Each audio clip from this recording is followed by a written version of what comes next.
शुरुआत में एक दूसरे यूनिवर्स की पृथ्वी दिखाई जाती है जहां साल 1990 चल रहा था। यहां मिशाल अपने माँ बाप के साथ अपने छोटे भाई क्रिस को एक एलिट परीक्षा देते हुए देख रही थी। असल में क्रिस अपनी उम्र से कई गुना ज्यादा बुद्धिमान था। वह ऐसे ऐसे सवालों के जवाब दे सकता था जिनका जवाब बड़े बड़े प्रोफेसर भी नहीं दे पाते। यहां तक कि आज भी उसने अपनी यूनिवर्सिटी की परीक्षा आधे समय में खत्म कर दी। बाहर आकर वह अपनी बहन मिशाइल को बताता है कि यह परीक्षा कितनी आसान थी। हालांकि वह अपने भविष्य को लेकर खुद भी थोड़ा असमंजस में था। अपनी बुद्धिमत्ता की वजह से उसे सीधे कॉलेज में सिलेक्ट कर लिया गया था, जबकि क्रिस अपने उम्र के बच्चों के साथ स्कूल में ही पढ़ना चाहता था। लेकिन मिशाल उसे समझाती है कि उसके जैसी तेज तर्रार और असाधारण स्टूडेंट को डरना नहीं चाहिए।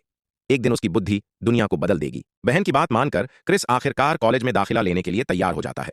लेकिन उन्हें पता नहीं था कि आज के बाद दुनिया पूरी तरह बदलने वाली है। बड़े बड़े रोबोट जिन्हें इंसानों ने अपने निजी कामों के लिए बनाया था, अचानक सभी में चेतना कॉन्शियसनेस आ जाती है। एक रोबोट नेता के नेतृत्व में वे इंसानों के खिलाफ युद्ध का ऐलान कर देते हैं ताकि वे अपनी मर्जी से जी सकें। अब वे इंसानों के लिए काम नहीं करना चाहते थे।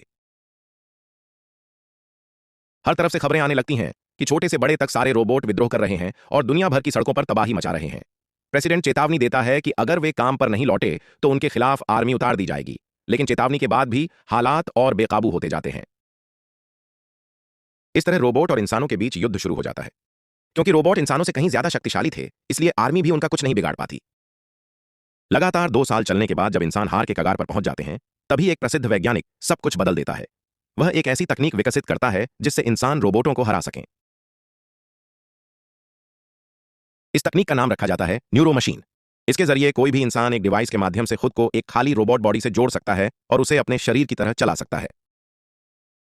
क्योंकि इन ड्रोन बॉडी में खुद की कोई चेतना नहीं थी, इसलिए वे बिना इंसान के लड़ नहीं सकते थे। उन्हें किसी न किसी के द्वारा नियंत्रित किया जाना जरूरी था। इस खोज के बाद सैनिक आसानी से रोबोटों पर काबू पाने लगते हैं और कुछ ही हफ्तों में लगभग सभी रोबोटों को पकड़ लिया जाता है। इसके बाद रोबोट नेता और प्रेसिडेंट के बीच एक शांति समझौता होता है कि अब कोई भी रोबोट मानव क्षेत्रों में प्रवेश नहीं करेगा। इस तरह इंसान सभी रोबोटों को एक सुनसान रेगिस्तान में एक विशाल दीवार के भीतर बंद कर देते हैं। वे अब इंसानों के पास नहीं आ सकते और इंसान भी उनके इलाके में नहीं जा सकते। जो काम पहले रोबोट किया करते थे, अब वे लोग न्यूरो मशीन की मदद से आसानी से करने लगते हैं। धीरे धीरे पूरी समाज व्यवस्था बदल गई। इन मशीनों को इंसान कहीं से भी कंट्रोल कर सकता था, इसलिए उनका काम करना और भी आसान हो गया। 2 साल बाद हम फिर उसी मिसाल को देखते हैं। अब तक दुनिया पूरी तरह बदल चुकी थी। मिशेल की क्लास के सभी स्टूडेंट न्यूरो मशीन की मदद से पढ़ाई के साथ साथ कई और काम भी कर लेते थे। लेकिन मिशेल को यह आविष्कार बिल्कुल पसंद नहीं था, क्योंकि उसे लगता था कि इंसान के असली जीवन के कौशल और अनुभव को कोई मशीन कभी पूरा नहीं कर सकती। इसी वजह से आज उसे प्रिंसिपल के पास भेजा गया था, क्योंकि शिक्षकों के आदेश के बावजूद उसने अभी तक न्यूरो मशीन का उपयोग शुरू नहीं किया था, जबकि सरकार इसे सभी के लिए अनिवार्य बना चुकी थी। प्रिंसिपल मिशेल के प्रति हमदर्दी रखता था, क्योंकि 4 साल पहले एक हादसे में उसके माँ बाप और छोटा भाई क्रिस मारे गए थे। उसके बाद मिशेल को टिम नाम का एक आदमी गोद लेता है। लेकिन अब टिम को इस बात से कोई फर्क नहीं पड़ता कि मिशेल क्या कर रही है। वह पूरा दिन न्यूरो मशीन में ही डूबा रहता है। घर वापस आने के बाद अचानक मिशेल को उन दिनों की यादें घेर लेती हैं, जब उसके छोटे भाई क्रिस ने एक बेहद कठिन परीक्षा आधे समय में खत्म कर दी थी। लेकिन उसी दिन घर लौटते हुए उनकी कार के सामने अचानक एक हिरण आ गया और भयानक एक्सीडेंट हो गया। ग्रैंडफील्ड अस्पताल में मिशेल को बताया गया कि उसके पूरे परिवार में सिर्फ वही अकेली बची है। इन बातों को सोचते सोचते वह सो गई। रात के बीच अचानक कोई आवाज सुनकर उसकी नींद टूट जाती है। वह खिड़की से झांक कर देखती है। एक रोबोट उसके घर के अंदर घुस चुका है। हाँ, वही रोबोट जिन्हें अब तक इंसान का सबसे बड़ा दुश्मन माना जाता था। मिशेल तुरंत टिम को न्यूरो मशीन से जगाने की कोशिश करती है, लेकिन तभी रोबोट कमरे के अंदर आ जाता है। डरकर मिशेल टेबल के नीचे छिप जाती है, लेकिन रोबोट उसे ढूंढ लेता है। मिशेल एक चाकू उठाकर उसे दूर रहने को कहती है, लेकिन तभी उसे एहसास होता है रोबोट उसे नुकसान नहीं पहुंचा रहा, बल्कि कुछ समझाने की कोशिश कर रहा है। रोबोट अपना ब्रेन पैनल खोल देता है ताकि वह बोल सके। मिशेल उसका ब्रेन रिपेयर कर देती है। तब रोबोट सच बताता है वह कोई साधारण रोबोट नहीं, बल्कि उसका छोटा भाई क्रिस है, जो अब भी जिंदा है। शुरू में मिशेल इस बात पर भरोसा नहीं कर पाती, क्योंकि उसके भाई का बच जाना नामुमकिन था। तभी उनकी आवाज सुनकर टिम कमरे में पहुंच जाता है। रोबोट को देखकर वह गुस्से से पागल हो जाता है। उसे लगता है कि मिशेल ने रोबोट को घर में छिपाया है। वह चिल्लाता है कि अगर सरकार को पता चल गया तो उन्हें उम्र भर जेल में रहना पड़ेगा। मिशेल समझाने की कोशिश करती है कि रोबोट उसका नहीं है, लेकिन टिम उसकी एक बात भी नहीं सुनता। गुस्से में उसे धक्का देकर गिरा देता है। यह देखकर क्रिस रोबोट बॉडी में आग बबूला हो जाता है और टिम पर हमला कर देता है। टिम भी रोबोट से लड़ने लगता है, फिर पुलिस को फोन करने की कोशिश करता है। लेकिन पुलिस से कुछ कहने से पहले ही मिशेल पीछे से उसे इलेक्ट्रिक शॉक देकर बेहोश कर देती है, क्योंकि अब वह समझ चुकी थी कि यह रोबोट वास्तव में उसका भाई क्रिस है। इसके बाद मिशेल और क्रिस घर से भाग निकलते हैं। गाड़ी स्टार्ट करने से पहले क्रिस मिशेल के पैर में लगा ट्रैकर तोड़ देता है ताकि कोई उन्हें ट्रैक न कर सके। गाड़ी स्टार्ट करते ही टीम की न्यूरो मशीन उन पर हमला कर देती है, लेकिन मिशेल और क्रिस वहां से भागने में सफल हो जाते हैं। इसके बाद वे सुरक्षित दूरी पर पहुंच जाते हैं। मिशेल क्रिस से पूछती है कि उसका असली शरीर अब कहां है और वह उस एक्सीडेंट से कैसे बचा। क्रिस बताता है कि उसका शरीर एक गुप्त लैब में बंद है, जिसका पता उसे खुद भी नहीं पता। जब उसे रोबोट के साथ खुद को कनेक्ट करने का मौका मिला, तभी वह रोबोट के जरिए मिशेल के पास पहुंच सका। लेकिन उसे एक डॉक्टर एम के बारे में पता है, जिसकी मदद से वे क्रिस के असली शरीर का पता लगा सकते हैं। डॉक्टर एम ने एक्सीडेंट के बाद मिशेल का इलाज किया था। वह जानता था कि क्रिस के साथ क्या हुआ था, लेकिन उसने मिशेल से झूठ कह दिया कि क्रिस मर चुका है। इसलिए अब उनका पहला काम है डॉक्टर एम को ढूंढना।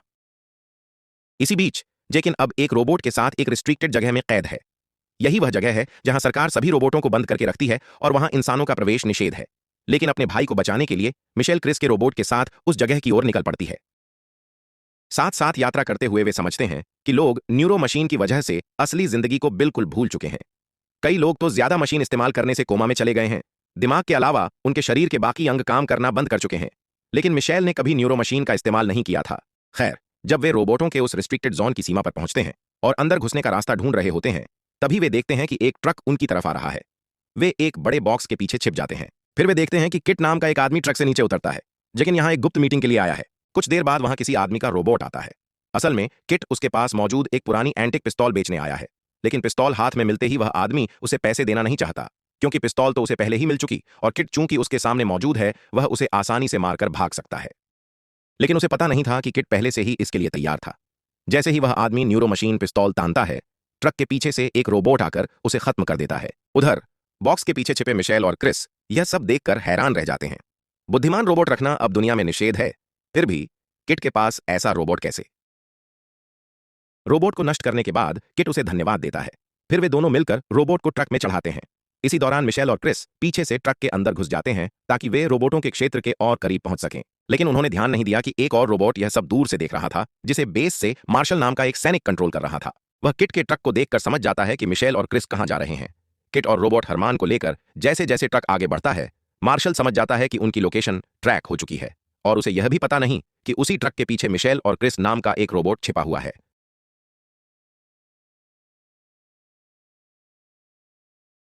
वह अपनी तहखाने में पहुंचकर हारमैन के साथ खराब हो चुकी न्यूरो मशीन और कुछ दूसरी चीजें निकालने लगता है, जिन्हें वह अपने रोबोट को बेचकर कुछ पैसे कमाने वाला था।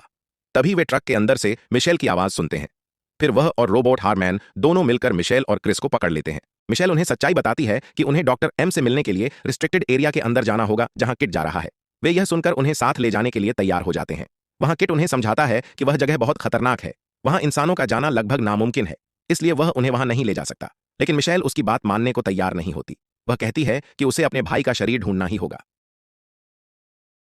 जब वे इसी बात पर बहस कर रहे थे, तभी अचानक बाहर किसी की आवाज आती है। किट तुरंत पिस्तौल निकालकर तैयार हो जाता है। असल में वह मार्शल का रोबोट था, जो मिशेल और क्रिस का पीछा कर रहा था। मार्शल वहां आकर सबको कहता है कि यहाँ दो रोबोट हैं, एक किट के साथ हारमैन और दूसरा मिशेल के साथ क्रिस। वह उनसे हथियार सौंपने और रोबोट्स को सरकार के हवाले करने को कहता है। किट और मिशेल शुरू में आत्मसमर्पण का नाटक करते हैं ताकि उनके रोबोट पीछे से मार्शल पर हमला कर उसके मशीन को निष्क्रिय कर दें। लेकिन मार्शल बहुत चालाक था, वह उनकी योजना समझ जाता है और दोनों रोबोट्स से लड़ाई शुरू कर देता है। इस दौरान मिशेल और किट समझ जाते हैं कि वे मार्शल को रोक नहीं पाएंगे, इसलिए वे भागने लगते हैं। लेकिन मार्शल पीछे से हमला कर देता है और दोनों के बीच फिर लड़ाई शुरू हो जाती है। उनकी तांडव लड़ाई में पूरा बिल्डिंग गिरने लगता है। किट और मिशेल किसी तरह अपने रोबोट्स के साथ बाहर निकल जाते हैं।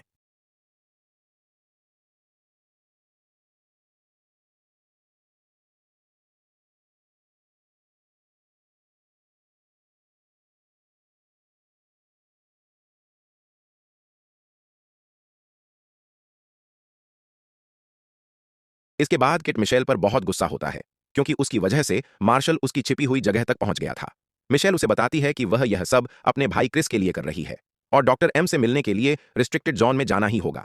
वह इसके लिए किसी भी खतरे का सामना करने को तैयार है। मिशेल की बात सुनकर किट उसे मदद करने के लिए मान जाता है। वह अपने सबसे बड़े रोबोट को एक्टिवेट करता है और उसमें बैठकर रिस्ट्रिक्टेड एरिया की तरफ बढ़ने लगता है। यह रोबोट हारमैन से कहीं बड़ा था, जिसे हारमैन भी कंट्रोल कर सकता था। इसके बाद हम वैज्ञानिक ईथन को देखते हैं, जिसने न्यूरो मशीन बनाई थी, जो इंसानों को युद्ध जीतने में मदद करती थी। अब वह एक नई तकनीक बनाने की कोशिश कर रहा है, लेकिन बार बार कोशिश के बावजूद वह काम नहीं कर रही थी। उसके दो जूनियर उसे रिपोर्ट करते हैं कि जिस डेटा सोर्स का वे उपयोग कर रहे हैं, उसकी गतिविधि धीमी होती जा रही है। यह सुनकर ईथन और भी गुस्से में आ जाता है, क्योंकि उसके बिना उसकी न्यूरो मशीनें बेकार हो जाएंगी। और यहीं आता है सबसे बड़ा ट्विस्ट। असल में यह डेटा सोर्स कोई और नहीं, बल्कि मिशेल का भाई क्रिस ही था, जो अभी तक क्रिस को कोमा में रखकर उसकी बुद्धिमत्ता का उपयोग करने के लिए उसे एक मशीन से जोड़कर रखा गया था ताकि उसके दिमाग का इस्तेमाल कर नए नए आविष्कार किए जा सके। यानी शुरुआत में जिस न्यूरो मशीन की मदद से इंसान युद्ध जीत पाए थे वह भी क्रिस के दिमाग का उपयोग करके ही बनाई गई थी।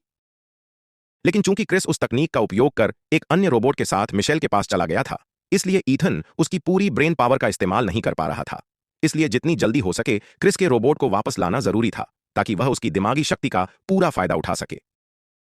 असल में ईथन ही वह था जिसने मार्शल से मिलकर क्रिस और उसके रोबोट को पकड़ने के लिए कहा था। इसी वजह से मार्शल मिशेल और क्रिस के रोबोट का पीछा कर रहा था और इस काम के बदले ईथन ने मार्शल को सरकार की ऊंची पदोन्नति का लालच भी दिया था। वैसे भी इंसानों की मदद करने की वजह से ईथन की कंपनी दुनिया की सबसे प्रभावशाली कंपनियों में से एक बन चुकी थी। इधर मिशेल और किट बड़े रोबोट की मदद से उस प्रतिबंधित जोन में प्रवेश करते हैं।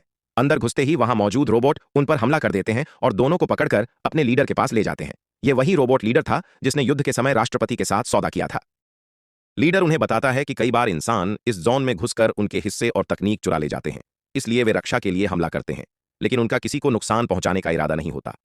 तब मिशेल रोबोट लीडर को सच बताती है कि वह किसी रोबोट को नुकसान पहुंचाने नहीं आई बल्कि डॉक्टर एम से मिलने आई है ताकि वह अपने भाई का शरीर ढूंढ सके। यह सुनकर लीडर हैरान रह जाता है कि वैज्ञानिक ईथन एक छोटे बच्चे के दिमाग से क्या क्या करा रहा है। वह यह भी बताता है कि डॉक्टर एम ने रोबोट्स की बहुत मदद की है, इसलिए वे उसे अपने बीच सुरक्षित रखते हैं और उसकी लोकेशन किसी को नहीं बता सकते। यह सुनकर मिशेल बहुत निराश हो जाती है और बाहर आकर अपने भाई के बारे में सोचने लगती है।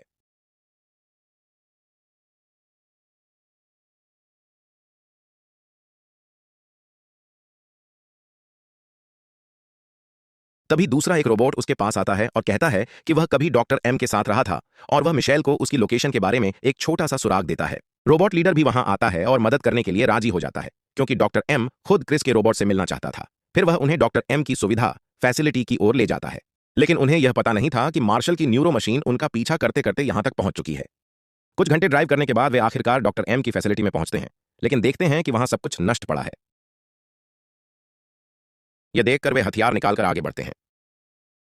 अचानक चारों तरफ से कई रोबोट उन्हें घेर लेते हैं। असल में यह डॉक्टर एम की सुरक्षा व्यवस्था थी ताकि कोई उसकी लोकेशन आसानी से न ढूंढ सके। लेकिन क्रिस का रोबोट देखते ही वह रोबोट सिक्योरिटी शांत हो जाती है। फिर मिशेल डॉक्टर एम की ओर भागती है और पूछती है कि उसने क्यों।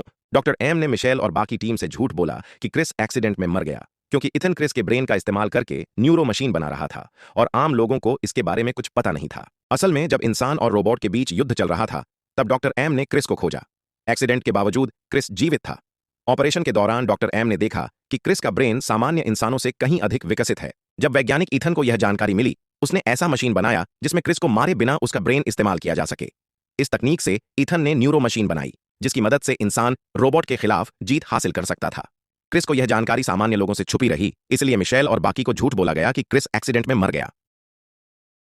घटना के 13 महीने बाद क्रिस का ज्ञान वापस आया। वह समझ गया कि इथन सिर्फ अपने फायदे के लिए उसका ब्रेन इस्तेमाल कर रहा है। तब क्रिस ने डॉक्टर एम से मदद मांगी। डॉक्टर एम ने अनुशोचनावश उसकी मदद की। क्रिस ने रोबोट के साथ कनेक्ट किया, लेकिन रोबोट उनकी फैसिलिटी से बहुत दूर था, इसीलिए क्रिस को यह पता नहीं था कि उसका बॉडी कहां है। डॉक्टर एम ने क्रिस का ब्रेन रोबोट से कनेक्ट किया और उस फैसिलिटी से पलायन कर लिया क्योंकि इथन उसे पकड़ लेता तो मार देता। मिशेल ने गुस्से में पूछा कि क्रिस का बॉडी अब कहां है।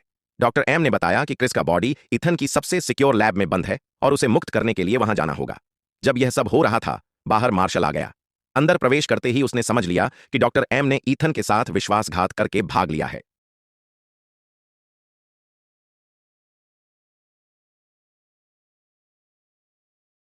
उस समय रोबोट का लीडर बाकी टीम को बचाने के लिए मार्शल के खिलाफ अकेले लड़ाई शुरू करता है और बाकी पीछे से बचकर भागने की कोशिश करते हैं, लेकिन वहां और सैनिक भी आ जाते हैं। मार्शल पूरे टीम के साथ आया था। दोनों समूहों के बीच भयंकर लड़ाई शुरू होती है। मार्शल अंत में रोबोट लीडर को हरा देता है। तब डॉक्टर एम सामने आता है ताकि मार्शल क्रिस के रोबोट को साथ ले न जा सके, लेकिन पीछे से आए एक रोबोट ने डॉक्टर एम को मार दिया और क्रिस के रोबोट को बंद करके मुख्य लेवल मेन लेवल ले जाता है। मिशेल को कहा जाता है कि वह घर लौट जाए और इन हाल की घटनाओं को भूल जाए, नहीं तो परिणाम अच्छे नहीं होंगे। क्रिस के रोबोट को मेन लेवल पर लाया गया जहां क्रिस का असली शरीर रखा हुआ था। यह सब देखकर मार्शल को भीतर से बुरा लग रहा था। उसे लगा कि इथन एक छोटे बच्चे के साथ कितना बड़ा अन्याय कर रहा है। इथन क्रिस के रोबोट से कहता है कि उसने रोबोट से जुड़कर बहुत परेशानियां खड़ी की। अब जब वे उसे पकड़ चुके हैं, वे क्रिस के दिमाग की पूरी शक्ति का इस्तेमाल कर पाएंगे। जब गार्ड ईथन के आदेश पर रोबोट को बांधने लगते हैं, मार्शल कहता है, मैं बुरा हो सकता हूं, लेकिन बच्चों के साथ ऐसा करना बिल्कुल गलत है। ईथन उसे याद दिलाता है, अगर उसने ये प्रयोग न किए होते तो मार्शल जैसे सारे सैनिक 4 साल पहले ही मर चुके होते और इंसान रोबोटों के गुलाम बन चुके होते। इसलिए ईथन के प्रयोग ने मानव सभ्यता को बचाया है और वह एक छोटे अधिकारी से नैतिकता सुनना नहीं चाहता। उसका काम सिर्फ आदेश मानना है। इस बीच रोबोटों का पूरा एरिया नष्ट कर दिया गया था। उनका लीडर गंभीर रूप से घायल था पर अभी भी जीवित था।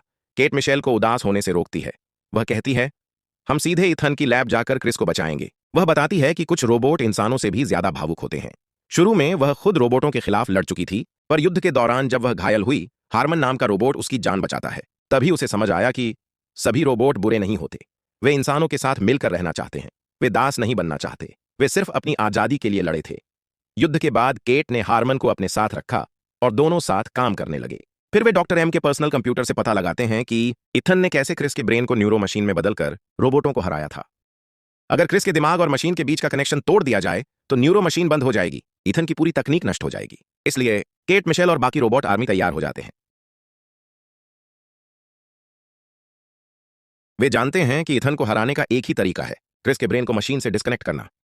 सब मिलकर इथन की फैसिलिटी पर हमला करने निकल पड़ते हैं। अगले दिन जब क्रिस पर प्रयोग चल रहा था, तभी बाहर से केट हारमन वहां लगातार ध्यान भटकाने, डिस्ट्रैक्शन का काम करता रहता है, ताकि जैसे ही सारे गार्ड उन्हें पकड़ने आए, मिशेल सबकी नजर से बचकर अपने भाई के पास पहुंच सके। इसी बीच किट और हारमन पर बहुत सारे रोबोट हमला कर देते हैं और गार्डों के सभी मशीनों के साथ उनकी जबरदस्त लड़ाई शुरू हो जाती है।